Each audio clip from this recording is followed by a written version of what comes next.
자, 오늘 마태복음 강해를 계속 이어가겠는데요. 오늘 본문 내용은 워낙 잘 알려지고 또 우리 성도님들에게도 익숙한 예수님의 그 세 가지 시험에 관한 내용이죠. 특별히 이 마태복음에서 말하는 예수님의 세 가지 시험과 또 누가복음에서 말하는 예수님의 세 가지 시험에 대해서 조금 미세하지만 중요한 차이들이 있습니다. 그것을 몇 군데만 좀 비교해 가면서 말씀을 나누겠습니다.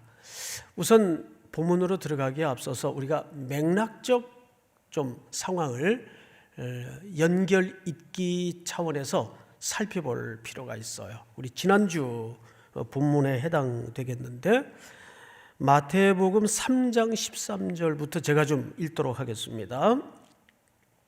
이때에 예수께서 갈릴리로부터 요단강에 이르러 요한에게 세례를 받으려고 하십니다. 14절 한번 같이 읽어볼까요? 시작. 요한이 말려 이르되 내가 당신에게서 세례를 받아야 할 터인데 당신이 내게로 오시나이까? 예수께서 대답하여 이르시되 이제 허락하라.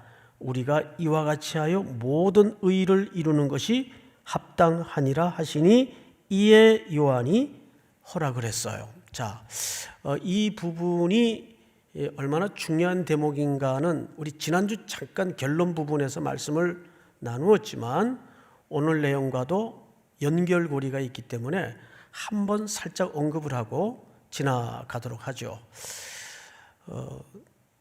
예수님이 세례 요한에게 세례를 받으러 나오셨어요. 그러니까 세례 요한 입장에서는 얼마나 기겁을 할 일이겠습니까? 그래서 말렸죠. 제가 세례를 선생님께 받아야 되는데 어떻게 선생님이 제게 세례를 받으러 나오십니까? 근데 혹 이걸 겸손이라고 이해하는 분들이 있어요. 근데 이것은 겸손의 의미나 겸손의 차원이 아닙니다. 요한은 예수님의 이 땅에 오신 목적에 대해서 정확한 100%의 이해를 갖지 못했을 때입니다. 그래서 어떻게 선생님이 제게 세례를 받을 수 있습니까? 이 오해가 불러온 태도예요. 자, 근데 예수님은 내가 세례를 받아야 되겠다, 이렇게 강력하게 고집을 부리시는데 이것 또한 겸손의 의미가 아닙니다.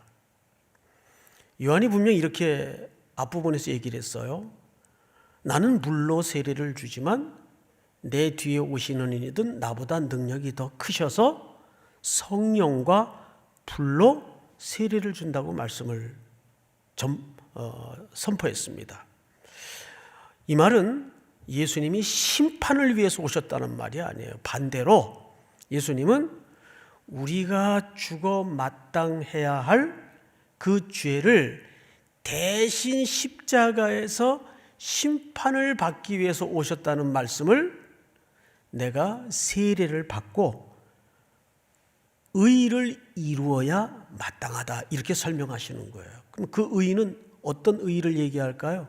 십자가에 달려 대속의 죽음을 죽으시고 하나님의 구원을 온전히 완성하시는 의를 얘기합니다. 그러니까 그 의가 누구에게 온 거죠? 바로 저와 여러분들에게 온 거예요.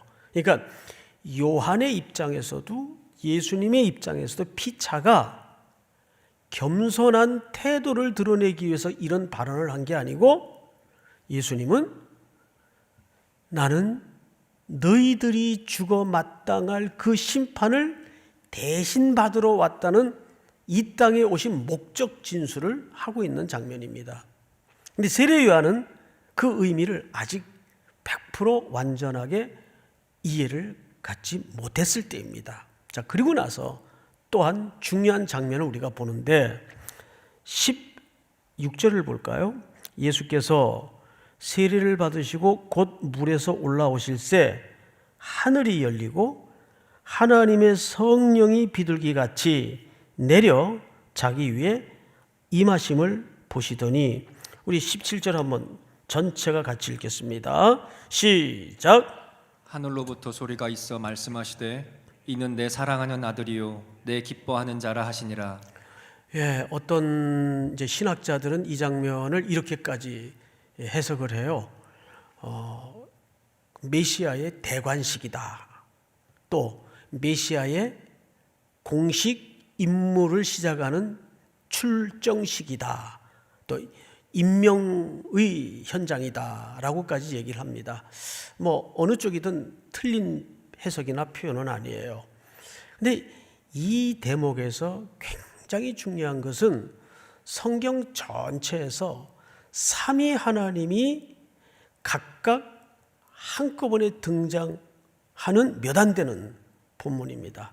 삼위 하나님이 예수님이 물에서 세례를 받고 올라오실 때 성령이 비둘기같이 임하고 성자 예수님이 세례를 받으시고 성부 하나님이 위에서 음성으로 예수님의 공식적인 생애의 시작을 인정하시는 장면입니다.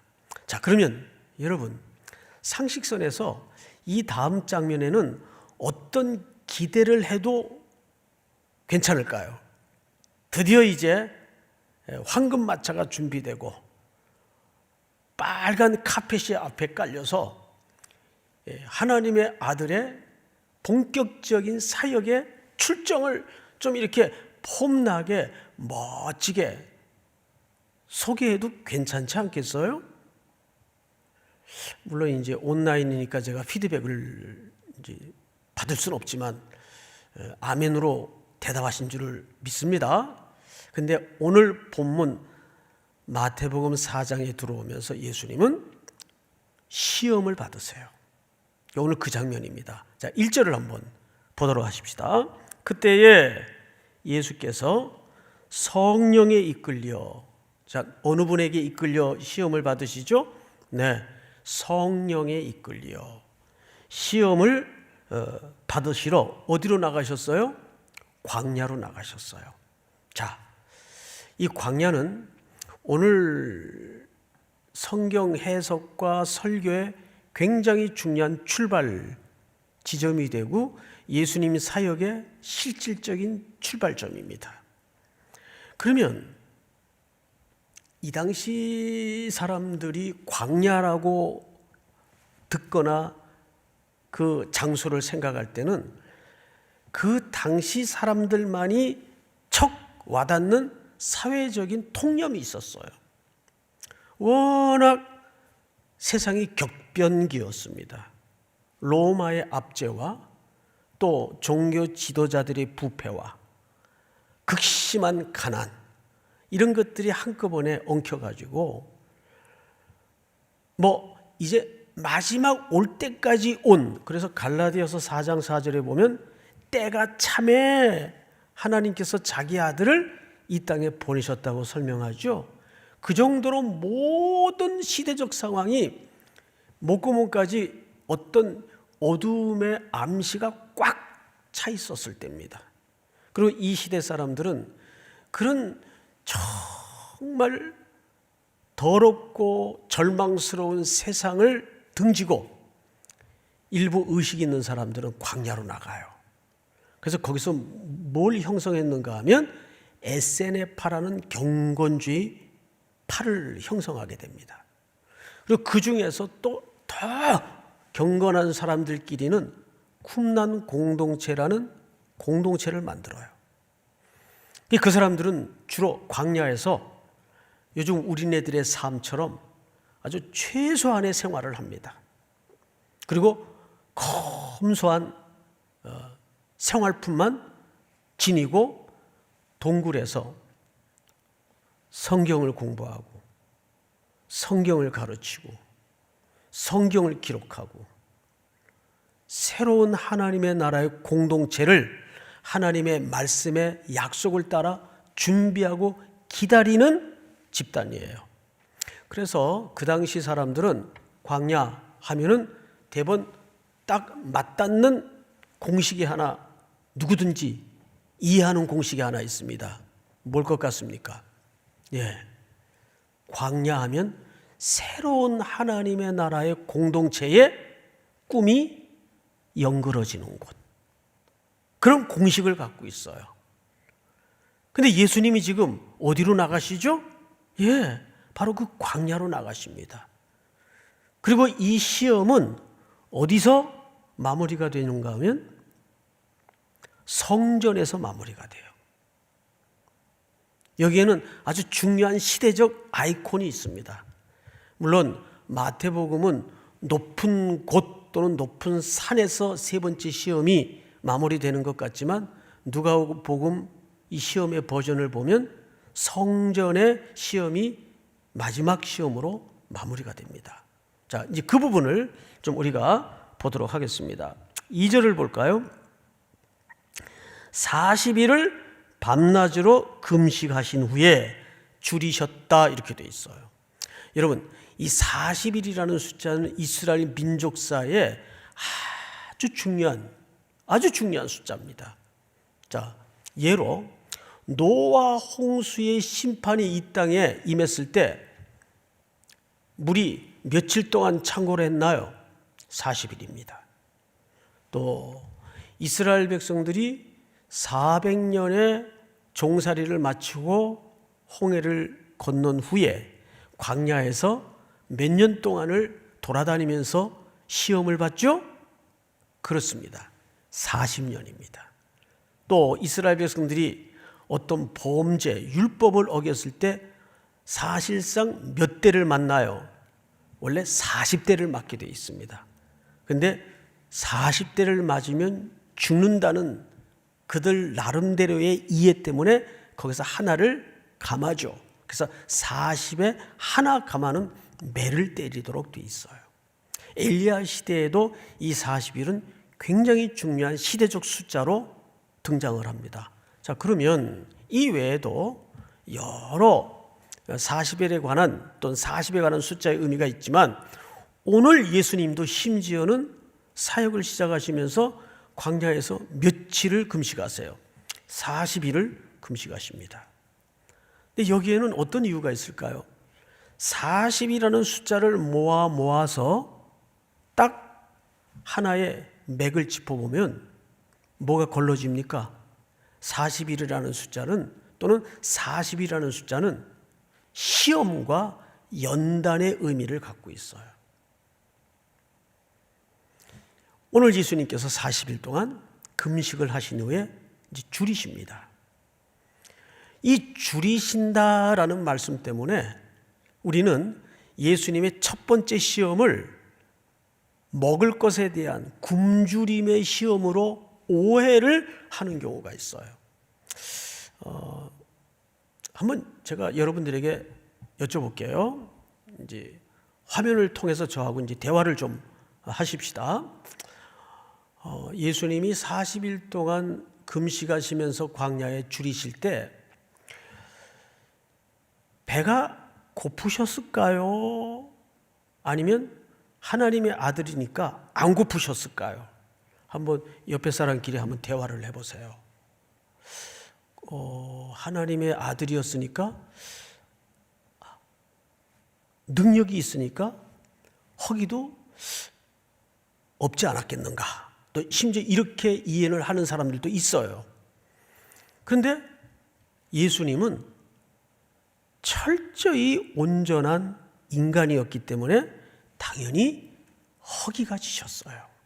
우리와 똑같은 성정을 가진 분이기 때문에 그는 욕구도 있었고 배고프면 허기도 졌습니다. 그 허기 졌어요. 이때 시험하는 자 사탄이 예수님 그 상태를 놓고 시험을 합니다. 자, 시험을 좀 첫 번째 시험이에요. 들여다보십시다. 3절 시험하는 자가 예수께 나와서 이르되 네가 만일 하나님의 아들이여든 명하여 이 돌들로 떡덩이가 되게 하라. 아주 유명한 시험이죠. 여러분, 이 시험은 인류의 원초적인 시험이었어요.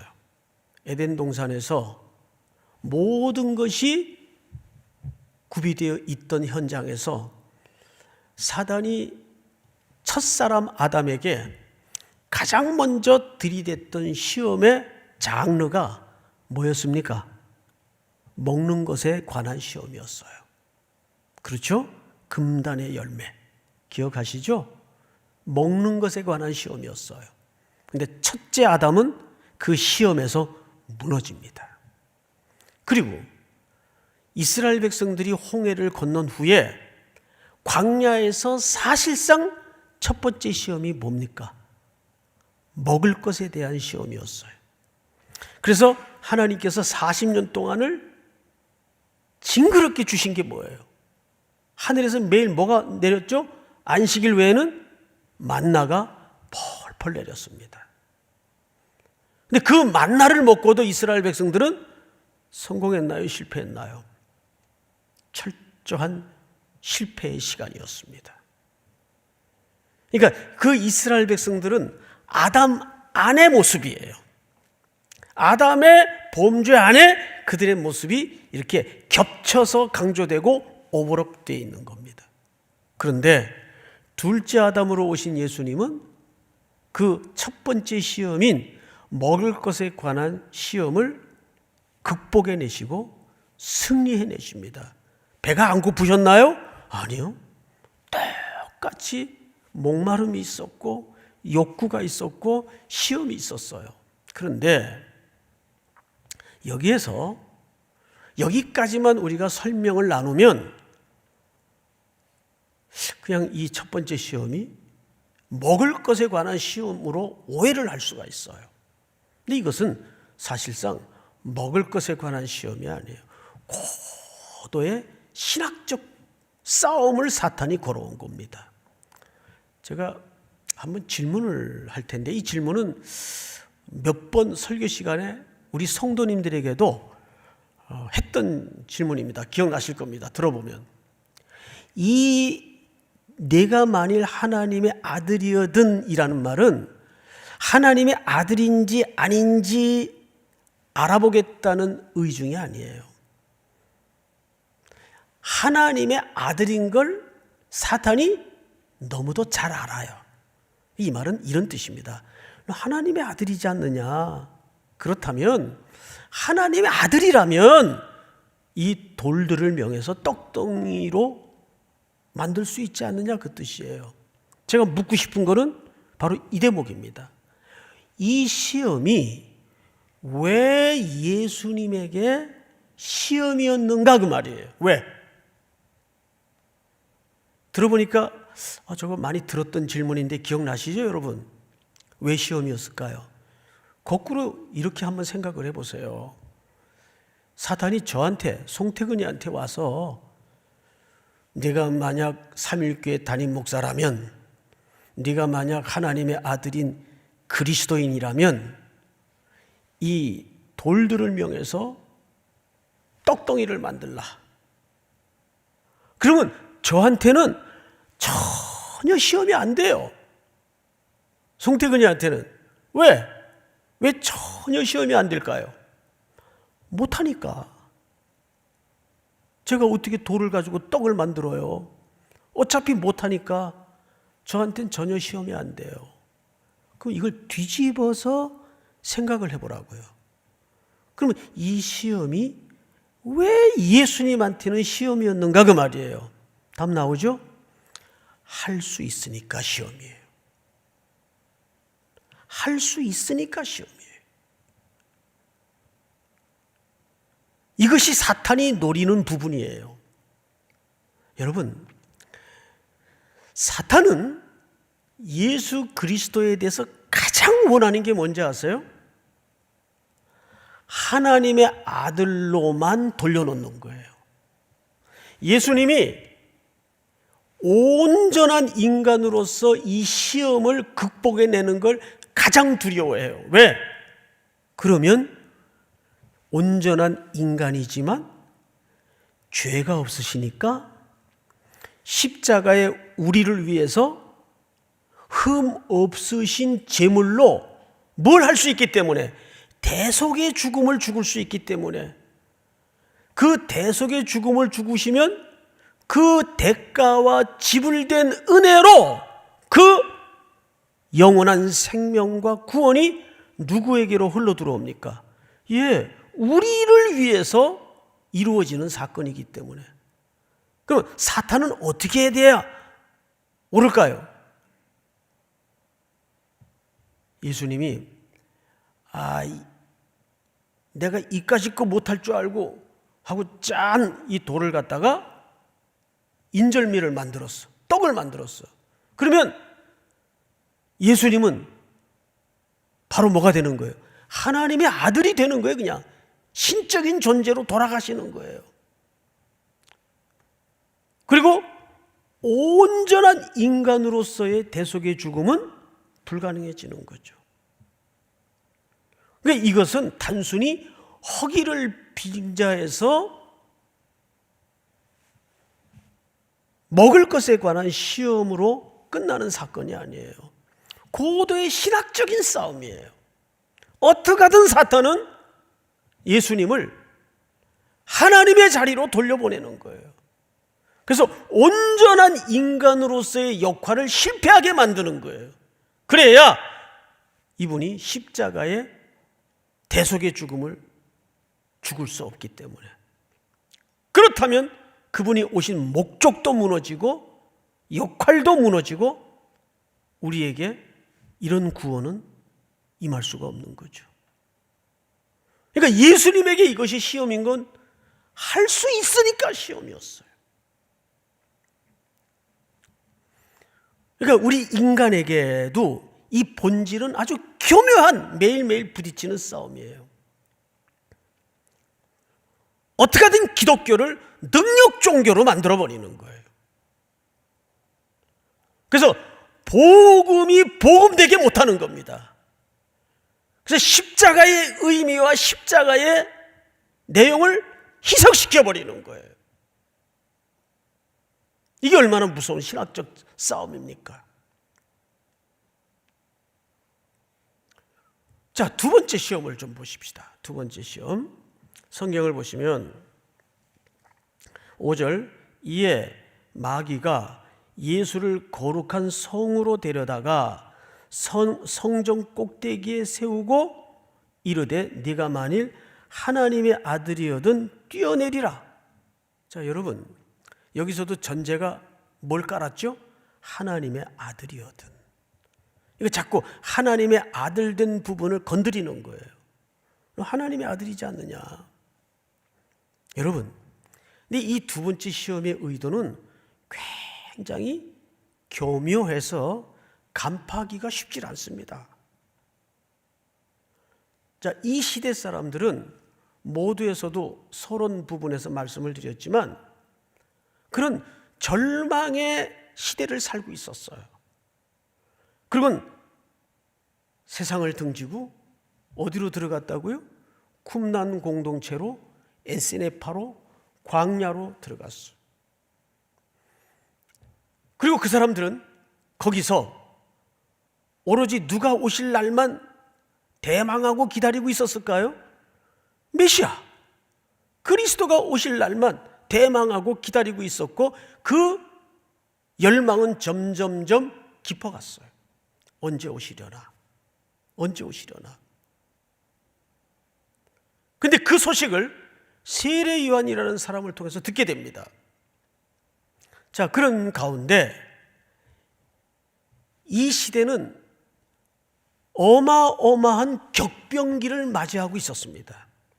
이거 우리나라도 그렇잖아요. 오늘이 무슨 날인지 아세요? 3월 1일 3.1절이에요. 3.1절은 곧 우리 3.1교회 생일날이기도 합니다. 그렇다고 해서 우리 교회 이름이 3.1절하고 상관이 있는 것은 아니에요. 우리 교회 이름은 트리니티, 삼위 하나님의 그 신학적 개념을 따서 3.1교회라고 이름을 명한 것뿐입니다. 우리 근현대사의 가장 굵은 역사의 변곡점들이 있었죠.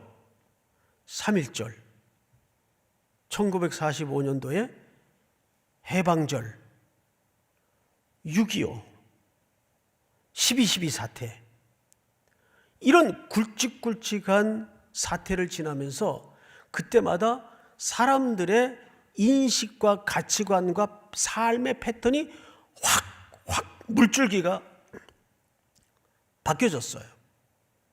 아마 모르긴 몰라도 우리 지금 한 달 사이에 이 코로나19 때문에 사람들의 생활 패턴도 달라졌고 또 의식 구조도 사고방식도 많은 지금 급격한 변화를 이루고 있어요. 이렇게 사회가 어지럽고 혼란스러울 때마다 사람들은 격변을 겪으면서 사고방식이 달라져요. 그럼 이 시대 사람들의 가장 큰 싸움은 유대전쟁과 마카비 전쟁이라는 전쟁이 있었어요. 이 두 전쟁을 겪으면서 어마어마한 사고방식의 변화를 가져옵니다. 이 사람들은. 그리고 마카비 전쟁을 통해서 성전을 탈환했는데 세상에 하루치밖에 안 남은 촛불에 등불에 그 기름 양을 며칠 동안 썼다고 돼 있죠? 8일 동안. 그래서 그 기적을 기념해서 만들어진 절기가 성경에도 나오죠. 수전절. 그래서 만들어진 절기입니다. 그러니까 이때 그런 시대적 어마어마한 격동기를 겪으면서 사람들의 의식 구조에는 잘못된 메시아 기다림에 대한 오류된 내용들이 입력되기 시작합니다. 그러면 그 사람들은 어떤 메시아를 앙망하고 기다렸을까요? 힘 있는 메시아, 철장의 권세를 가지고 이 부패를 갈아엎고 로마의 철권 통치를 한 방에 끝낼 그런 힘 있는 메시아를 왜 안 기다렸겠어요? 그런데 메시아라고 왔는데 뭐 힘도 없는 것 같고 그렇게 3년을 지내시다가 십자가에 너무도 무기력하게 그냥 스르르 돌아가시더라고요. 그러니까 세례 요한도 오해를 한 거예요. 오실 그이가 당신 맞습니까? 여러분, 바로 이 두 번째 시험은 그 시대 사람들이 잘못 입력돼 있었던 메시아의 그릇된 그림과 맞물려 있는 겁니다. 뛰어내려봐라. 또한 오늘 우리식으로 얘기하자면 기독교를 뭘로 만들고 싶었던 겁니까? 능력 종교. 내가 이까짓 건 못할 줄 알고 그래서 십자가에서 뛰어내려가지고 못을 부러뜨리고 로마 군인들의 창을 빼앗아다가 부러뜨리는 그런 전능한 메시아, 힘 있는 메시아. 근데 주님은 그런 방법으로 우리의 구원을 이루기를 원치 않았다고요. 전혀 다른 방법으로, 사람들이 기대할 수 없었던 방법으로. 여기서 예수님께서 이렇게 말씀하시죠. 7절 우리 다 같이 읽겠습니다. 시작. 예수께서 이르시되 또 기록되었으되 주 너의 하나님을 시험하지 말라 하였느니라 하시니. 여기서 시험하지 말라는 말은 굉장히 중요합니다. 자, A라는 사람과 B라는 사람이 빈틈없이 서로 신뢰를 해요. 그러면 빈틈없이 서로 신뢰를 한다면 A라는 사람이 B라는 사람이 자기를 신뢰하는 그 신뢰에 대해서 테스트를 하는 게 맞습니까? 안 하는 게 맞습니까? 안 하는 게 맞죠. 진정한 신뢰관계가 이루어져 있다면. 그래서 예수님이 여기서 말하고 싶은 건 뭘까요? 놀랍게도 이 세 가지 시험을 통해서 세 가지 시험을 관통하는 예수님이 밑바닥에 깔고 있는 큰 울림이 하나 있어요.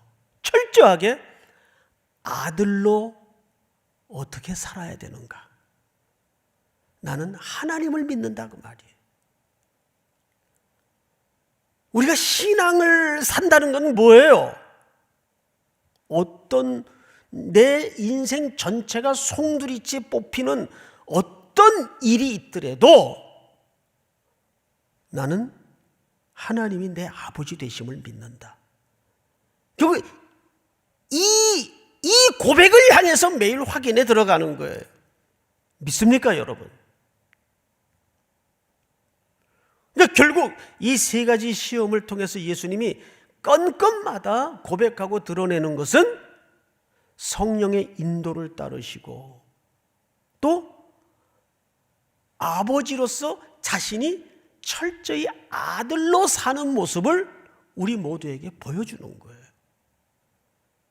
이렇게 코로나 바이러스가 전 세계를 뒤덮는 어마어마한 천재지변에 가까운 사태를 맞으면서 별의별 흉흉한 소문이 많이 들리죠.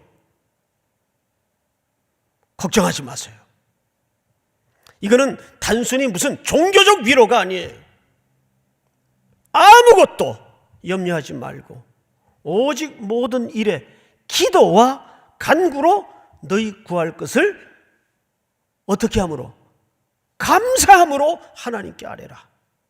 그리하면 모든 지각에 뛰어난 하나님의 평강이 그리스도 예수 안에서 너희 마음과 생각을 지키시리라. 이 시험의 장면마다 상황을 바꾸어준 시험이 있나요? 아니에요. 예수님의 마음을 붙들어 주셨어요. 뭘로 붙들어 주셨나요? 예수님이 계속 그 사탄의 교묘하고 집요한 시험을 뭘로 디펜스 하던가요? 기록되었으되 아버지의 약속을 계속 들이댑니다. 그 말은 곧 무슨 뜻입니까? 나는 하나님 아버지의 언약 아래 그 언약을 믿고 사는 존재이다. 우리가 모든 게 일상적으로 다 제대로 구비되어 있고 평안할 때는 그 사람의 신앙의 진짜 실력이 안 드러나요. 그런데 이런 천재지변에 가까운 위기가 나라를 휩쓸고 전 세계인의 마음을 뒤흔들 때 이때야말로 교회가, 이때야말로 그리스도인들이 저분들이 무엇 때문에 살았는가? 저분들이 두 발을 딛고 있는 근거는 무엇인가를 유감없이 보여주고 드러낼 수 있는 오히려 걸림돌의 시간이 아니라 디딤돌의 시간입니다. 믿습니까? 걸림돌의 시간이 아니라 디딤돌의 시간이에요. 마지막으로 세 번째 시험을 좀 보도록 하십시다. 마귀가 또 그를 데리고 지극히 높은 산으로 가서 천하 만국과 그 영광을 보여. 여기 이제 마태복음에는 산이라 그랬는데 누가복음에는 지극히 높은 곳, 어쨌든 굉장히 높은 곳이었던 것 같아요. 근데 거기 데리고 예수님을 모시고 올라가서 뭐 했다고 되어 있죠? 천하 만국을 보여줬대요. 아니, 어느 정도 높아야 천하 만국을 볼 수 있을까요? 저는 기껏 올라간 산이, 높은 산이 뭐였나 보니까 한라산이 제일 높았더라고요. 한라산.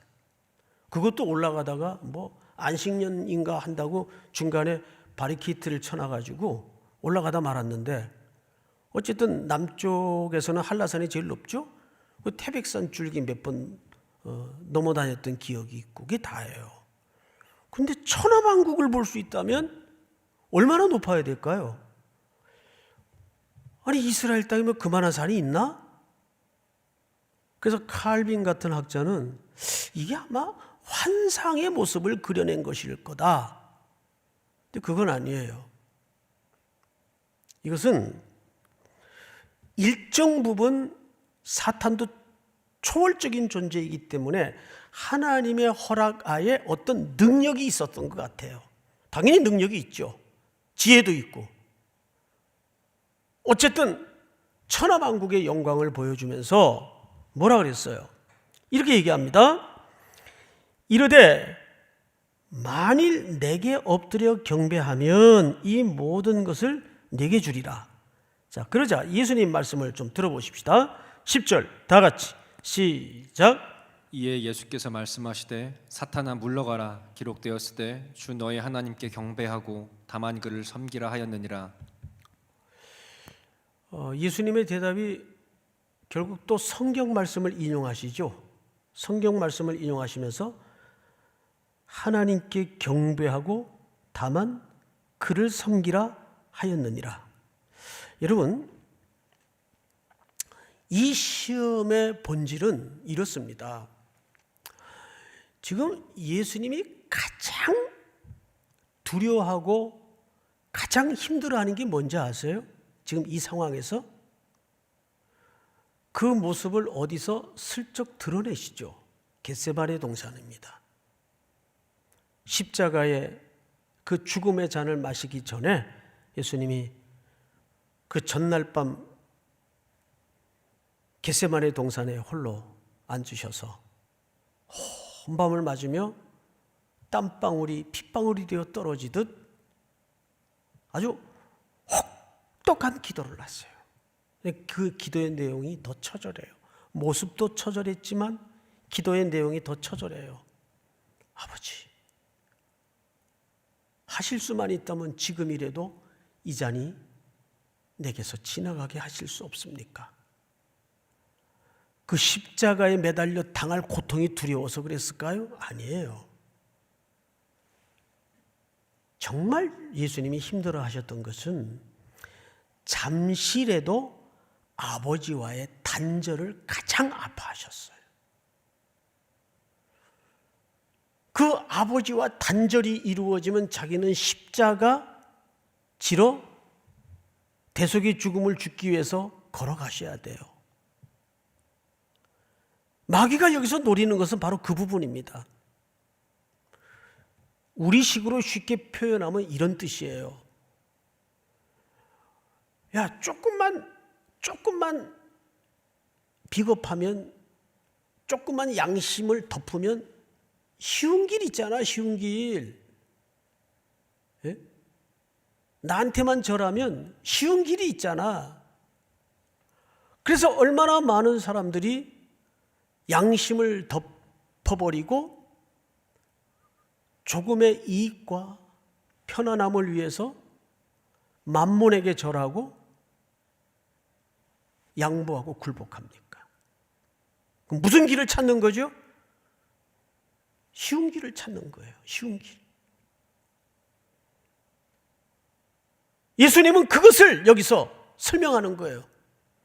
하나님만 경배하는 것은 좁고 협착하여 찾는 이가 적은 길이에요. 그래서 이 세 번째 시험은 쉬운 길 있잖아. 쉬운 길. 여러분, 일터에서 얼마나 그런 갈등 앞에, 유혹 앞에 많이 서게 됩니까? 내가 조금만 고개 돌리고 눈 감고 외면하면 쉬운 길 갈 수 있는데, 그때 우리는 무슨 생각을 해야 돼요? 다만 하나님을 경배하노라. 어려운 길을 택하는 거예요. 믿습니까? 이 세 번째 시험의 본질이 그거예요. 이 말씀도 결국 무슨 뜻입니까? 철저히 하나님 아버지 밑에 누구로 살아가는 연습이에요?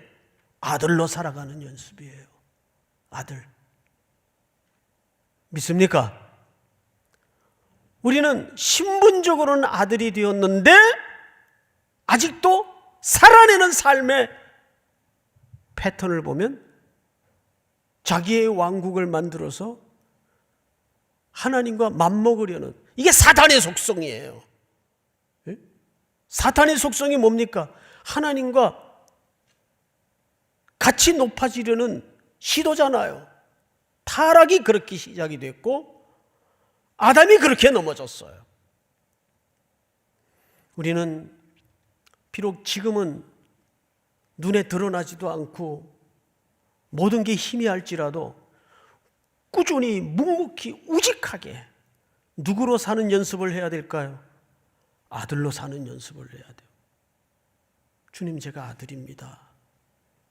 주님, 제가 아들입니다. 할렐루야. 오늘 이 약속과 이 말씀이 또 한 주를 살아낼 우리 모든 3일의 성도들에게 힘을 주고 용기를 새롭게 하는, 담대함으로 나아가는 원리와 말씀이 될 수 있기를 주의 이름으로 축복합니다. 우리 다 일어나십시다. 날마다 숨쉬는 순간마다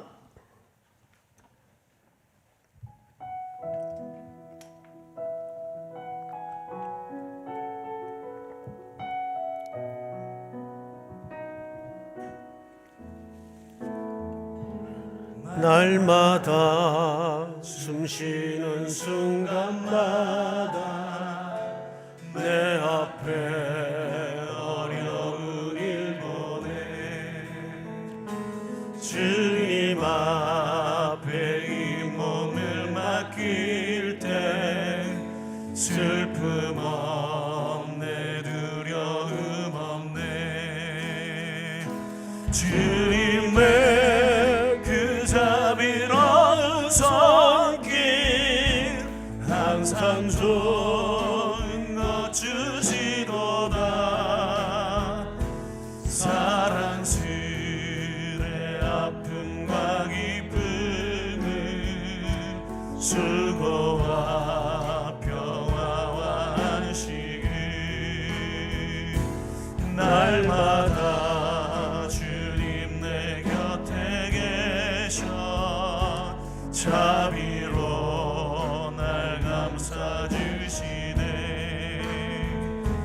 주님 앞에 이 몸을 맡길 때 힘주시네 위로함 주네 어린 나를 품에 안으시사 항상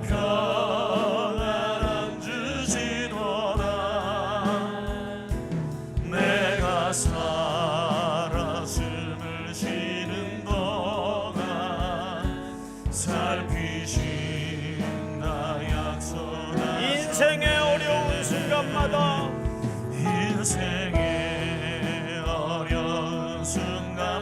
주님의 약속을 바라봅니다. 주의 약속 생각해 보네 내 맘속 말씀 속에 위로를 얻네 주님의 도우심 바라보며 모든 어려움이 이도다 흘러가는 순간순간 우리 3절만 다시 합니다. 인생의 어려운 순간마다 인생의 어려운 순간마다 주의 약속 생각해 보네 내 맘속에 믿음 잃지 않고 말씀 속에 위로를 얻네 주님의 도우심 바라보며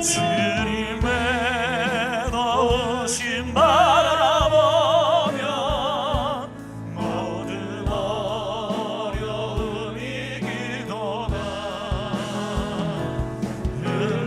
흘러가는 순간순간마다 주의 약속 새겨봅니다.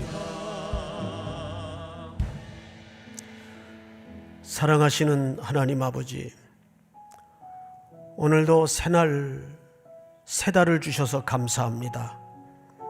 전 세계적으로 창궐하는 이 전염병 앞에 온 인류가 두렵고 떨림 가운데 있습니다. 그러함에도 여전히 우리는 하나님의 자녀로 살아가는 아름다운 연습과 순종이 있도록 이끌어 주시옵소서. 확진 진단을 받아 고통 중에 있는 환우들에게는 회복을 주시고, 격리되어 있는 사람들에게는 하나님의 위로와 평강이 있도록 도우시며, 모든 수고하는 의료진들과 보건인들에게 하나님의 용기와 담대함을 허락해 주시옵소서. 특별히 함께 모여 예배하지 못하는 안타까움 때문에 각 처소에서 둘 또는 셋씩 모여 기도하고 예배하지만, 두세 사람이 내 이름으로 모인 곳에 나도 그들 중에 함께 있다고 약속하신 것처럼 오늘도 드려진 이 예배를 연락해 주시고, 드려진 찬양, 드려진 예물을 연락해 주신 줄을 믿습니다. 다시 일상으로 회복하기까지 우리의 부르짖음과 자비를 구하는 엎드림이 끊임이 없도록 함께하여 주시옵소서. 지금은 우리 구주 예수 그리스도의 은혜와 하나님 우리 아버지의 사랑과 성령님의 교통하심이 오늘 머리 숙여 경배를 드리는 모든 3일의 성도들, 해외 군에 출타 있는 가족과 복중의 생명까지 영원토록 함께 있을지어다. 아멘.